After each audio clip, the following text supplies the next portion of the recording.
Hola a todos, bienvenidos a otro programa de introducción a un curso de milagros. Estamos en el estudio, en la lectura, comentario y estudio de el preludio del libro del Dr. Kenneth Wapnick, Viaje a través del libro de texto de un curso de milagros, como parte de esta serie de videos de introducción a las enseñanzas de un curso de milagros. Bien, el día de hoy habíamos quedado para iniciar el subtema de pecado, culpa y miedo. Para poner en contexto respecto al video anterior, habíamos visto el otro día que si bien es cierto, el ego no conoce a Dios, no tiene temor de Dios, no siente miedo ante la idea de Dios, puesto que no sabe nada de Dios, no lo conoce, no tiene forma alguna de conocerlo.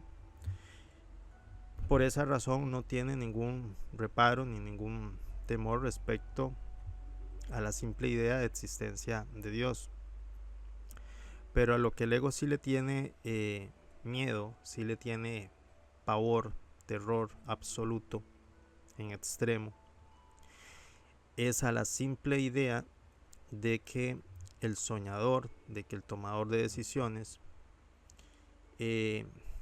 retire su creencia, retire su fe, por así decirlo, del ego, y en lugar de eso la deposite en el Espíritu Santo. El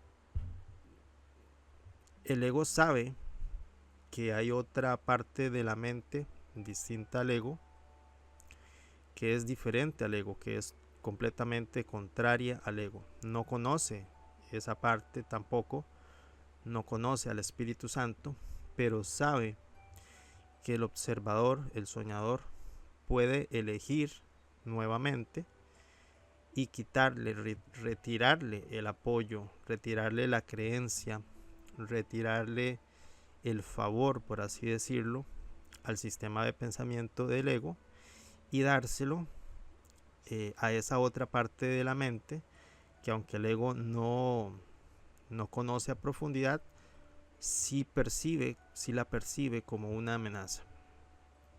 Y esa otra parte de la mente, por supuesto, es la mente clarificada o la mente iluminada, donde brilla el Espíritu Santo como esa fuente que irradia y reverbera el pensamiento correcto, el pensamiento iluminado, las emociones de alta vibración que corresponden con el reflejo de la luz del amor. Esa parte de la mente es la que el ego no quiere que el soñador decida a favor de esa otra parte. Pues bien, para evitar que eso suceda, porque ello implicaría la desaparición absoluta del ego, de la nada de donde éste provino, para evitar esto el ego tiene establecida una estrategia de guerra, por así decirlo, de combate, una estrategia de control mental, de dominación, para mantener al enfoque consciente del soñador absorto en una especie de hipnosis, de trance profundo, de disociación, de confusión y de negación del amor. Pues el ego tiene montada su estrategia. Y este punto que vamos a ver hoy es precisamente la forma en que el ego establece su plan de batalla, su estrategia. Y consiste en los conceptos de pecado, culpa y miedo. Entonces vamos a dar inicio a la lectura de hoy del libro Viaje a través del texto de un curso de milagros del Dr. Kenneth Wapnick. Vamos a ver estos puntos e iniciamos. Pecado, culpa y miedo. Dice así: para garantizar que esta catástrofe no suceda, o sea, que el tomador de decisiones decida en favor del Espíritu Santo y no a favor del ego, el ego inicia una estrategia brillante, que es uno de los temas más importantes en la sinfonía del curso y que marcan el comienzo de su ritmo allegro agitato. Habíamos visto que el sistema de pensamiento del ego se equipara a lo que en teoría musical se denomina allegro agitato, que es un movimiento rápido y agitado. Es un movimiento, en lo que al ego concierne, es un movimiento, los pensamientos del ego son agitados, son temerosos, siempre están a la defensiva, siempre están llenos de ansiedad, siempre están a la expectativa de recibir un ataque y de infligir un ataque, porque el sistema de pensamientos del ego se basa en la culpa, en el miedo y por consecuencia en el ataque. Entonces el ego siempre se está moviendo en una dinámica invasiva, en una dinámica de control mental hacia la mente del soñador, hacia las capacidades del observador, para mantenerlo sumido en esa suerte de control mental, para reforzar y perpetuar el sistema de ataque, que es el sistema del ego. Entonces el ego siempre está agitado y se está moviendo. Comprender esta estrategia revela el propósito del mundo y aún más específicamente sostiene la clave para entender por qué nacemos en cuerpos. Para hacer eco de Hamlet, el personaje de la obra de Shakespeare, para hacer eco de Hamlet hay un método en nuestra locura. El propósito del ego es asegurar que el Hijo de Dios nunca cambie su mente, una meta que se esfuerza por lograr, al igual que los líderes militares se esfuerzan por alcanzar sus objetivos mediante la implementación de estrategias, planes de batalla, etc.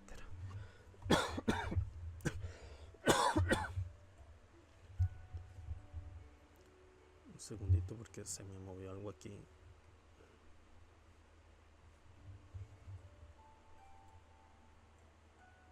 No parece que está ahí.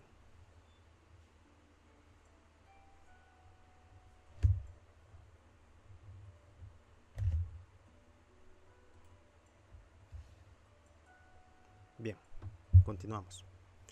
Una vez que el objetivo está claro, los medios para alcanzarlo simplemente se siguen. El objetivo es evitar que el tomador de decisiones decida en favor del Espíritu Santo, y para eso el ego requiere que el tomador de decisiones, el observador, el soñador, no se dé cuenta ni siquiera que tiene la posibilidad de hacer eso. Y como esa decisión tendría lugar en la mente, el ego no quiere que el tomador de decisiones se dé cuenta que hay una mente, que hay un universo mental profundo en el cual el soñador puede moverse, en el cual el soñador puede ejecutar decisiones y hacer grandes cambios en el sistema de pensamiento. Entonces el ego, la estrategia del ego consiste en mantener al enfoque consciente, mantener al soñador sin mente, en un estado de inconsciencia profunda, en un estado de disociación, de confusión, una suerte, como decía antes, de hipnosis. Entonces, una vez que el objetivo está claro, los medios para alcanzarlo simplemente se siguen. El objetivo del ego es dejar al Hijo de Dios sin mente, ya que nunca podremos cambiar nuestra mente si no sabemos que tenemos una, si no sabemos que tenemos una mente. Por lo tanto, nunca podremos elegir la expiación del Espíritu Santo. Y el mundo y el cuerpo son los medios que establecen este estado de inconsciencia. El mundo y los cuerpos, como hemos visto anteriormente, fueron creados por el soñador, influenciado por el sistema de pensamientos del ego, para mantener vigente y reforzada en todo momento la idea, la creencia en la separación. El mundo y los cuerpos son el escenario, son la obra de teatro para mantener al tomador de decisiones convencido de que su estado actual es separación, de que se ha separado de Dios y de que se encuentra separado de otros cuerpos. Así que ese escenario, esa obra de teatro, ese relato perceptual, esa narrativa mental que se encuentra en la mente superficial, que es la que utiliza el soñador, el tomador de decisiones para la experiencia de la encarnación aquí en este mundo, por ejemplo, esa mente, esa actividad perceptual solamente le da fe, le da testimonio de un escenario en el que reina y predomina la idea de la separación. Entonces eso es lo que el ego tratará de mantener a toda costa vigente, sin que haya cambios al respecto. Sin embargo, hay un problema. El Hijo de Dios, en mayúscula, el Hijo, es una mente. Recordemos el aforismo del Kybalión, el principio de mentalismo, que nos dice que todo es mente. No en vano, las enseñanzas herméticas reflejadas en la obra del Kybalión son reminiscencias o son residuos de enseñanzas aún más antiguas que en su respectiva época fueron establecidas en la zona del Levante, en lo que hoy es Oriente Medio, concretamente Palestina y Jerusalén. Fueron instauradas por el maestro Melquisedec, de quien se da cuenta en la Biblia de que Abraham salió a recibirlo para darle los diezmos de la batalla de la cual provenía Abraham. Melquisedec fundó una escuela de sabiduría en esa zona y Abraham fue uno de sus discípulos. Las enseñanzas herméticas, las enseñanzas de Melquisedec, las enseñanzas de Melquisedec se mantuvieron a lo largo de la historia, y en algún punto en esa línea sucesoria de escuelas de misterio, pues en algún punto se comenzó a llamar escuela hermética, o se comenzó a identificar con el personaje de Hermes Trismegisto. Pero las enseñanzas o esta sabiduría proviene desde aquel entonces, solamente para mencionar al margen. El Hijo es una mente y el ego debe convencerlo de que no es lo que es. Aquí entra una subtrama muy importante, 2 puntos. El plan del ego para dejar al Hijo sin mente. Perdón, siempre que comienzo a hablar me llega esa... No es tos, es resistencia del ego. Así funciona. Dejar al Hijo sin mente. El ego le cuenta al Hijo de Dios una historia cuyo propósito es hacerle creer que es mejor no ser una mente. Aquí, para aclarar, cuando el curso de milagros hace referencia a que el ego trata de convencer al Hijo de Dios de que no es una mente y de que no tiene una mente, dejar al Hijo de Dios sin mente, el curso, y por ende también la literatura que explica el curso, como la del Dr. Kenneth Wapnick, a lo que se refieren es a que el ego pretende que el Hijo de Dios, el observador, el tomador de decisiones, no identifique, no se familiarice, no interactúe con ese universo mental profundo al cual tiene acceso. El curso, y en este caso el libro de Kenneth, no se refieren a la mente superficial, no se refieren a la mente consciente, a la mente racional, materialista, reduccionista que todos conocemos, de la que nos hablan los libros de psicología, de la que nos habla la filosofía, de la que nos habla, en fin, la ciencia, la psique, por ejemplo, de la que nos hablaba Freud y Jung. El ego no tiene ningún problema con ese aspecto de la mente, porque ese aspecto de la mente es muy superficial. De hecho, el curso de milagros ubica esa fase de la actividad mental dentro del ámbito del cuerpo. Es decir, cuando el curso de milagros habla de cuerpo, se refiere no solamente al cuerpo físico, que sería el aspecto obvio, sino también se refiere al aspecto psíquico, a la psique, a lo que Freud y Jung nos referían como la psique, a esa parte consciente e inconsciente de la actividad mental. El ego no tiene ningún problema con esa parte. El ego no tiene ningún problema con la psique, con esa mente muy superficial, porque el ego la tiene completamente bajo su control, bajo su ámbito de dominio. Tiene al enfoque consciente bajo una suerte de profunda hipnosis, de profunda amnesia, de disociación. Lo controla como quien controla, como un titiritero controla a su muñeco, a su marioneta. Y entonces el ego no tiene ningún inconveniente con interactuar con ese aspecto de la mente. Pero lo que el ego no quiere es que el soñador, el tomador de decisiones, el observador, el hijo de Dios, descubra que hay un funcionamiento de la mente más allá de esa parte superficial, más allá de ese aspecto racional, reduccionista, materialista de la psique. El ego no quiere que el Hijo de Dios interactúe con esa parte, no quiere que recuerde siquiera que tiene esa parte, y quiere que más bien el Hijo de Dios crea que él no es una mente, crea que no tiene una mente en esos ámbitos profundos. Entonces a eso se refiere tanto el curso como la literatura de Don Kenneth, cuando nos dicen que el ego quiere dejar al Hijo de Dios sin mente, o convencerlo de que no es una mente. Esto para aclarar, porque a veces se presta confusión frases o ideas como esta. Okay. Cuyo propósito es hacerle creer que es mejor no ser una mente. Okay.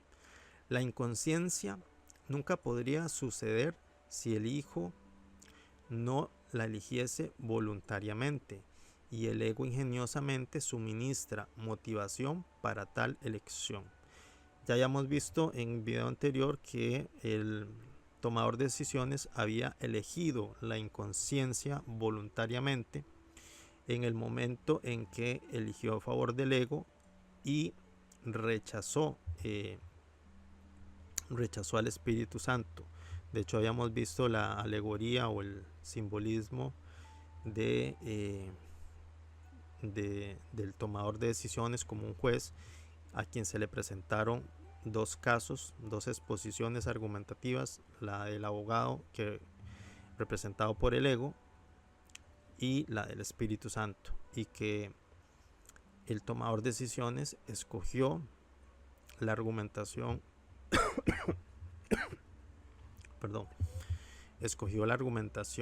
el caso presentado por el ego, y no así el del Espíritu Santo. Entonces aquí vemos las consecuencias de esa elección, que es mantenerse en un estado de inconsciencia. Este es un punto crítico, porque nuestras vidas en este mundo están dedicadas a mantenernos en un estado perpetuo de inconsciencia. Por eso el propósito de Jesús para su curso es enseñarnos que estamos mucho mejor siendo conscientes. El curso de milagros es un material pedagógico muy profundo, de muy alto nivel, que prácticamente puede considerarse, bueno, así lo refieren muchos, como un manual para la iluminación. Para muchos baste con que puedan encontrar niveles cada vez más profundos de paz. Con que logres encontrar la paz, olvídate del concepto tradicional oriental de la iluminación, que a veces se presta para para cosas que, bueno, que no son reales, o que directamente tratan de mantener a la mente entretenida en una parafernalia de ilusionismo, New Age, o de, bueno, cosas que están muy distantes de lo que es verdaderamente la paz y la felicidad. Bueno. Volviendo ahora al ego, así es como logra su objetivo. 2 puntos. Le dice al hijo que está separado y que es un individuo especial, una idea que ha abandonado su fuente. Además, el ego continúa. 2 puntos. Abre comillas. Abre comillas. Lo que has hecho, le dice el ego al tomador de decisiones, al Hijo de Dios, lo que has hecho es real, pero tuvo un precio muy alto. Para ganar tu separación de Dios, tuviste que matarlo, en un acto que para siempre se llamará pecado. Tu separación vino a costa de tu inocencia, y la pecaminosidad es ahora tu ser. Cierra comillas. No era una cita textual, sino que era la mención a una idea, por eso está entre comillas. Un relato como una idea. Lo que se desprende directamente del pecado es la experiencia psicológica de pecaminosidad. 2 puntos, culpa. Y de la culpa surge un pensamiento igualmente horrible. 2 puntos, entre comillas, merezco ser castigado por mi pecado. Lo que nos lleva a nuestro miedo aterrador a lo inevitable. Este es el nacimiento de la Trinidad impía del ego, del pecado, la culpa y el miedo. La mente del Hijo, que un instante antes había sido el hogar de la alegría exultante por ser libre y autónomo, de repente se ha convertido en un campo de batalla en el que corre el grave peligro de ser destruida. Es decir, poco después de que el tomador de decisiones había optado por elegir el ego, por elegir el sistema de pensamiento del ego, nos relata esta idea, esta alegoría, por así decirlo, que hubo un lapsus de alegría exultante, lo menciona acá, que fue en teoría el momento en el que el tomador de decisiones se percibe independiente, se percibe autónomo, se percibe separado de la fuente y por ende en la libertad de hacer todo aquello que la individuación y el especialismo egoico pues le mueve a hacer, de acuerdo al sistema de pensamiento sombrío del ego. La aparente libertad de hacer todo aquello que no podría hacer y que no podría crear en un entorno de perfección, en un entorno de amor infinito, en un entorno de paz, en un entorno como el cielo, donde no pueden darse ilusiones, no se da cabida a ninguna ilusión, a ningún sueño, a ninguna jerarquía. No hay cabida a ensoñación dualista de cosas que se pueden establecer entre la luz y la oscuridad. En el entorno del cielo, en el entorno del universo de la realidad, en el entorno de la fuente, o el cielo como lo denomina un curso de milagros, nada de esto podría tener lugar, porque ahí lo único que puede existir es el fulgor, el esplendor de la luz infinita del amor de la fuente, el amor de Dios infinito, perfecto, inmutable, y el tomador de decisiones dentro de la ensoñación, en un punto de la historia ontológica de nuestra mente, sintió ese suerte de éxtasis por sentirse autónomo, por sentirse en libertad. Por supuesto, para ese punto, para ese momento, ya la mente del Hijo de Dios se encontraba en un estado avanzado de disociación, de confusión, de disociación y de confusión, de negación de la luz, negación de la sabiduría, y por ende creyó tener ese episodio de aparente felicidad, que sería más bien falsa felicidad, porque para ese momento, para ese instante, ya había olvidado, ya había perdido de vista de su enfoque consciente la verdadera luz y la verdadera felicidad que se experimenta en el universo de la realidad, en el cielo. Entonces, en ese mini relato, mini alegoría que nos comenta Kenneth Wapnick aquí en el preludio, pues el tomador de decisiones creyó experimentar un momento de éxtasis, de exultante alegría por haberse separado. Repito, es una falsa alegría, es una falsa felicidad que de todas formas no le duró mucho tiempo. Porque, como dice acá, el ego le dice en términos inequívocos: has victimizado a Dios por tu pecado, porque cuando elegiste existir independientemente, lo destruiste.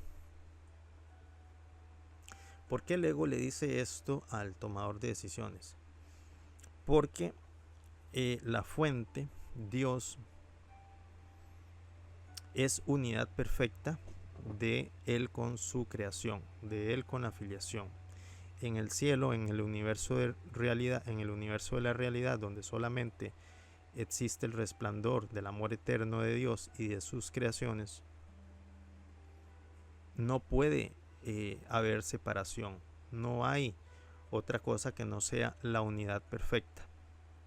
Entonces, cuando en la escenografía ilusoria de la ensoñación el tomador de decisiones, el Hijo de Dios, en un estado involutivo avanzado, cree haberse separado, el ego aprovecha ese instante de confusión, de disociación, de amnesia, y le cuenta este relato igualmente ilusorio y erróneo y malintencionado, el relato de que él destruyó esa unidad perfecta, esa unidad de perfecto amor de la fuente con sus hijos, de la fuente con sus creaciones, de Dios con sus hijos.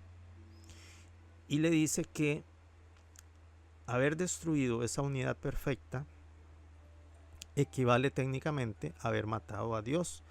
El ego le dice: has matado a Dios, has victimizado a Dios. Producto de haberlo hecho en los términos que lo plantea el ego, porque en realidad, por supuesto, nunca sucedió. Producto de haberlo hecho, mataste a Dios, lo asesinaste, lo destruiste, y como resultado, de entre comillas, de entre las cenizas de lo que fue ese Dios de perfecto amor, ese Dios de unidad, esa fuente, de entre las cenizas de su tumba, por así decirlo, usando lenguaje metafórico, surgió un Dios, un concepto de Dios residual y fantasmal. Ese concepto de Dios residual y fantasmal, en este relato de locura planteado por el ego a la mente del soñador, es lo que en nuestro contexto de religiones evolutivas, a veces diríamos involutivas, en el contexto de la teología de las religiones, sería ese concepto de Dios, de un Dios castigador, de un Dios iracundo, de un Dios capaz de sentir celos, capaz de sentir ira, capaz de establecer reglas de acatamiento obligatorio absurdas, que además podrían violentarse e infligirse, y como consecuencia atribuir mediante un juicio inquisidor alguna pena, algún castigo muy fuerte, muy estricto, digno del concepto egoico de un Dios con esas características antropomórficas, psicológicas antropomórficas, un Dios castigador, iracundo, vengador, etcétera, etcétera, etcétera. Todos los conceptos y las características de una deidad que ya hemos conocido en diferentes fuentes, textos religiosos, por ejemplo los textos judeocristianos, que nos presentan un relato o una idea de un Dios con esas características. Bien, el ego le dice al tomador de decisiones, el ego le dice al Hijo de Dios, ese Dios va a venir a castigarte por lo que le hiciste, porque destruiste su esencia, que es la unidad de perfecto amor que él tenía. Tú la destruiste, tú lo mataste en ese aspecto, y él vendrá a castigarte. Ese es el relato básico que fue dado por el ego y que fue creído y asumido como cierto por parte del tomador de decisiones. El tomador de decisiones, nuevamente, en ejercicio de su libre albedrío, elige aceptar esa versión absurda y de locura que le presentó el ego y la acepta como cierta. Es decir, toma una nueva decisión adicional a la anterior que había tomado de escuchar la voz del ego en lugar de la voz del Espíritu Santo, y ahora el tomador de decisiones elige este nuevo relato, este nuevo mito que le presenta el ego, y lo asume como cierto. Bien, continuamos. Ahora él a su vez te victimizará, le dice el ego al tomador de decisiones. Él a su vez te victimizará como castigo justificado. Un Dios castigador pues castiga. Un Dios castigador pues ataca, victimiza, como un castigo justificado por el tema del pecado, el pecado de la separación, el concepto, la idea de pecado de la separación, que nunca ocurrió, pero que es asumido como cierto. Bien, la frase que mejor describe este espeluznante cuento es: uno u otro. Es decir, Dios o yo. Dios, ese Dios egoico, castigador, o yo el tomador de decisiones. Yo como tomador de decisiones tengo que elegir entre ese Dios castigador o mi bienestar planteado desde el punto de vista de una mente ya confundida, ya disociada, ya afectada por la amnesia mental profunda que había en la mente para ese entonces. Uno u otro. Recuerda, este es el mundo del mito, y un Dios furioso puede levantarse de la tumba en la que el hijo lo enterró, persiguiéndolo para recuperar la vida que el hijo le robó. El relato del ego, el relato mitológico del ego que Kennedy aquí nos presenta como un mito, pero que en la historia ontológica de nuestra mente, pues esa representación mitológica pues tuvo lugar en los planos mentales. No sabemos la forma exacta que tuvo.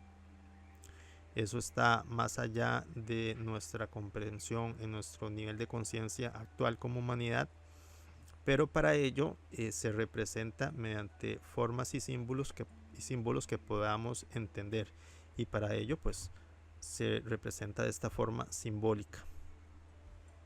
Ya de por sí resuena con los mitos y con las historias simbólicas que nos han presentado las religiones evolutivas, como el cristianismo, como el judaísmo, pero estas no lo presentan como si hubiera ocurrido en la realidad, como si hubiese ocurrido en la realidad.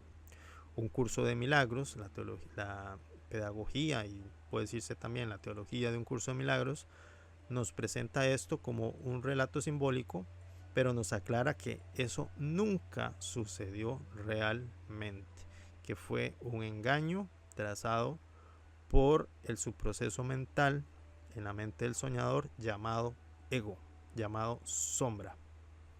Y esto es lo que estamos estudiando.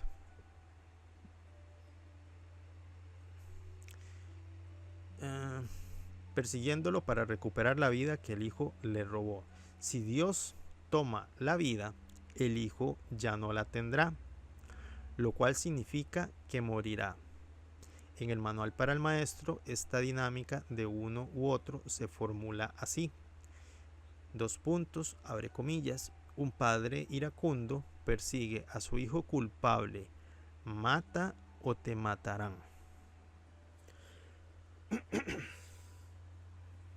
Bien, esto es un escenario de escasez, esto es un escenario de ausencia, de carencia, de vacuidad, porque este mito asume que Dios carece de algo que le fue arrebatado por su hijo y que ese hijo también tiene que mantener una lucha constante por conservar aquello que tiene, que es su vida, que es su vida, entre comillas, una falsa vida de individuación, de autonomía, de especialismo egoico, de separación con respecto a Dios, con respecto a la fuente.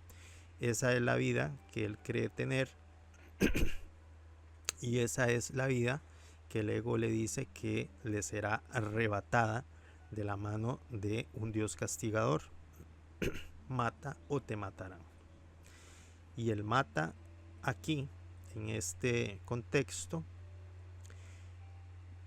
desde el punto de vista del ego, de lo que el ego le dice al hijo, al tomador de decisiones, es mantente alejado de Dios, mantente separado, mata o te matarán. Mantente separado de Dios o de lo contrario, Dios vendrá, te encontrará y te matará.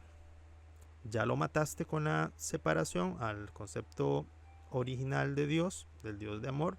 Ahora manténlo así, manténlo de esa forma. Mata o te matará.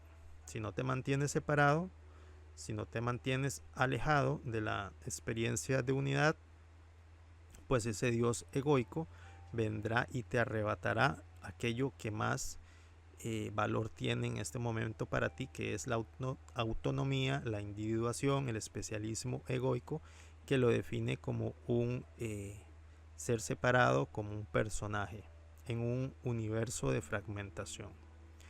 Esa es la falsa vida que el ego le presenta al tomador de decisiones, y el tomador de decisiones la asume como real, como cierta, y tratará de protegerla a toda costa.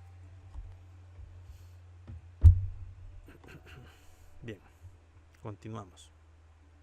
Mata o te matarán. Esta frase de un padre iracundo persigue a su hijo culpable, mata o te matarán, está en el manual para el maestro, en el punto 17, párrafo 7, frases de la 10 a la 11, para el que lo quiera buscar.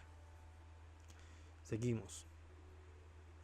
El hijo ahora tiene que lidiar con un grave estado de cosas. Lo que él pensó que esta vida iba a ser de gran abundancia, ahora está sujeta a lo que un curso de milagros llama el principio de escasez. De pronto se encontrará a sí mismo en un grave estado de carencia. Lo que les mencionaba anteriormente del estado de carencia que el ego trata de persuadir al tomador de decisiones de que se encuentra en un estado de carencia y que debe a toda costa resguardar aquello que más valor tiene, que es la separación. Dice, el ego nos dice que Dios estaba en este estado de carencia, pero que ahora nos va a reclamar lo que era suyo. Es decir, el relato mitológico absurdo y falso del ego asume y de esto convence al tomador de decisiones, asume que Dios, producto de esa separación, pasó a estar en un estado, pasó a estar en carencia, pasó a experimentar un estado de carencia, y que con ocasión de ese estado de carencia, pues Dios trataría de recuperar aquello que le fue quitado, y por eso tratará de arrebatarle al Hijo de Dios la separación. Okay. El ego nos dice que Dios estaba en ese estado de carencia, pero que ahora nos va a reclamar lo que era suyo. Recordemos que esta historia se inventó para consumar la estrategia del ego de dejar al Hijo de Dios sin mente, convenciéndolo de lo que el ego quiere que crea. Es la razón por la que el ego ha inventado su historia de pecado, culpa y miedo, lo que lleva a creer al Hijo que la mente es un campo de batalla. Claro, la mente en ese escenario, una vez que asume el mito del ego como si fuera cierto para el tomador de decisiones, para el Hijo de Dios, pues todo ese universo mental se convierte en un campo de batalla, en el que tiene que luchar contra ese Dios que trata de castigarlo. Pues esto le va a generar al Hijo de Dios, en ese estado involutivo de inconsciencia, pues le va a generar un estado indescriptible de ansiedad, de miedo, de mayor confusión, más de la que tenía, y de el estado mental y emocional de la culpa, que es un estado de profundo dolor, de profundo desasosiego, de un sentimiento de vacuidad, de carencia, de desmerecimiento, de agobio, pero en niveles indescriptibles. Nosotros como almas humanas encarnadas no podemos siquiera imaginarnos aún los episodios más fuertes y más dolorosos que un ser humano, por ejemplo, como alma encarnada pueda experimentar aquí en el plano físico, son incomparables con aquellos niveles que surgieron en ese escenario de lo que yo llamo el primer sueño, el universo mental antes de la fragmentación del cosmos, y fue ese estado de los primeros instantes o los primeros momentos en los que el Hijo de Dios comenzó a sentir la culpa, lo que el curso de milagros denomina culpa. Y eso da pie a lo que vamos a estudiar a continuación, que es qué hace el Hijo de Dios, qué hace el tomador de decisiones a partir de ese momento, a partir de que experimenta ese estado emocional y mental tan doloroso que es la culpa y que es el miedo.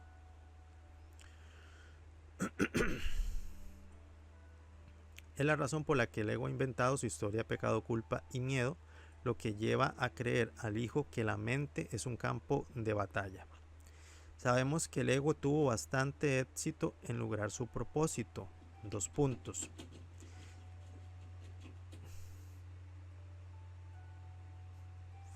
Me está haciendo ruido la coneja. Dame un segundito. Está mordiendo y hace mucho ruido.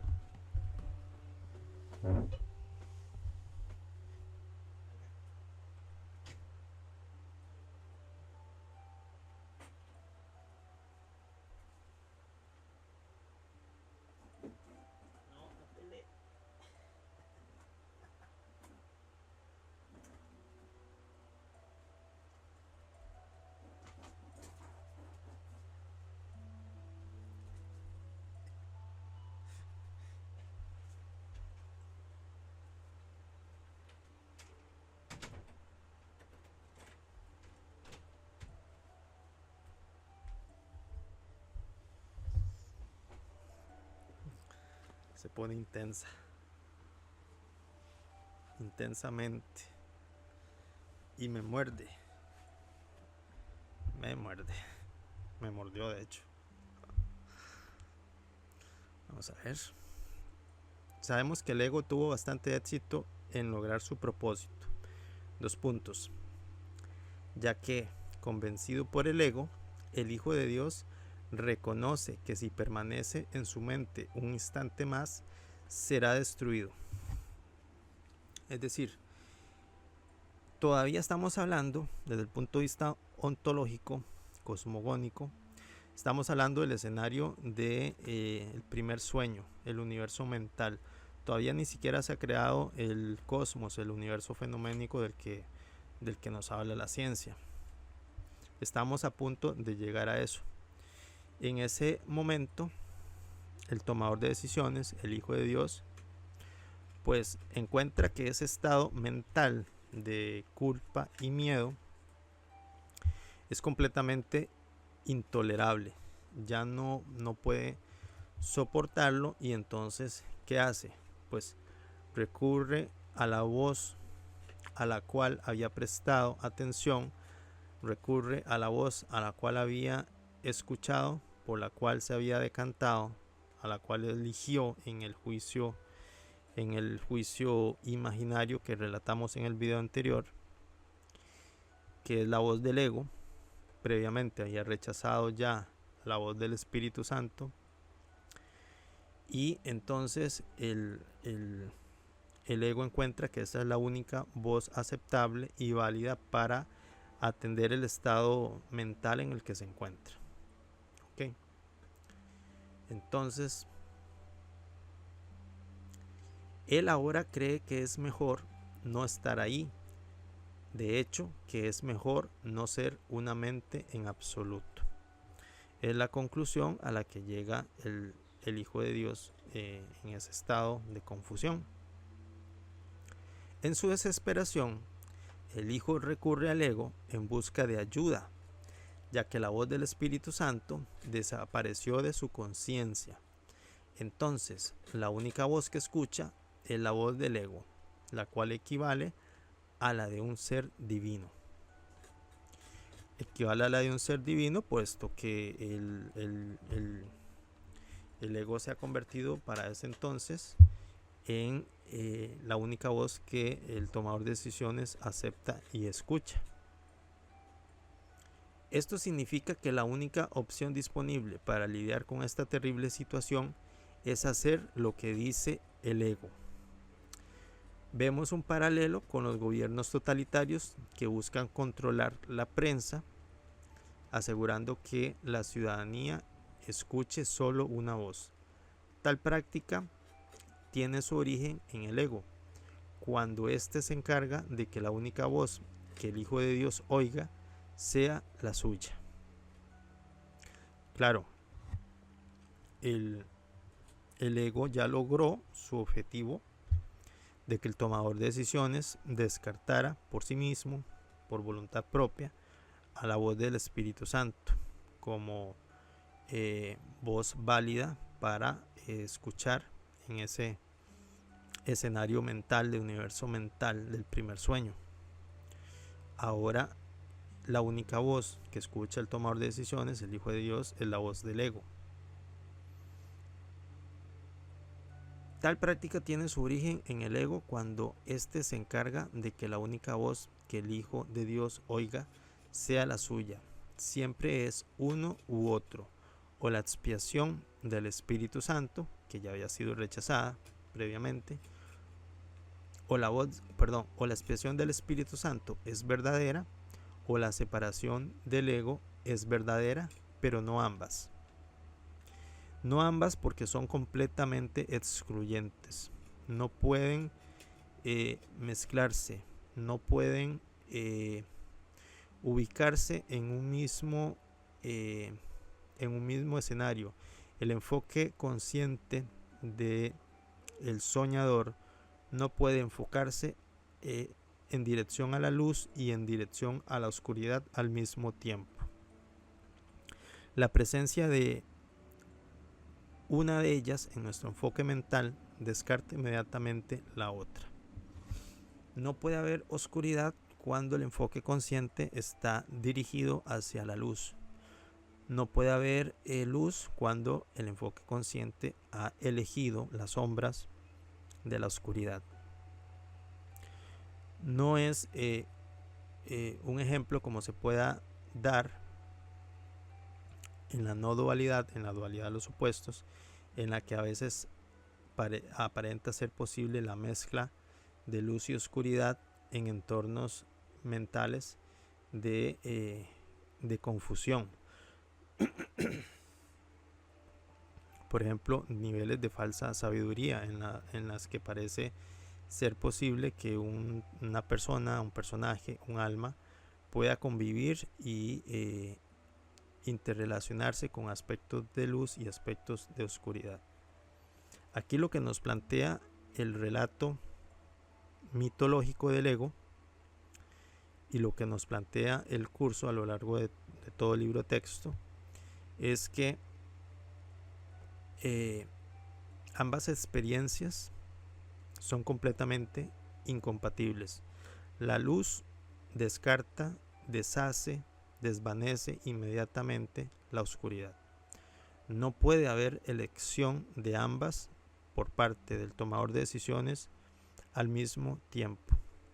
Puede haber, obviamente, y esto lo experimentamos todos, una oscilación en una suerte de impulsos y retrocesos en favor de tomar una posición u otra, pero nunca sucede al mismo tiempo.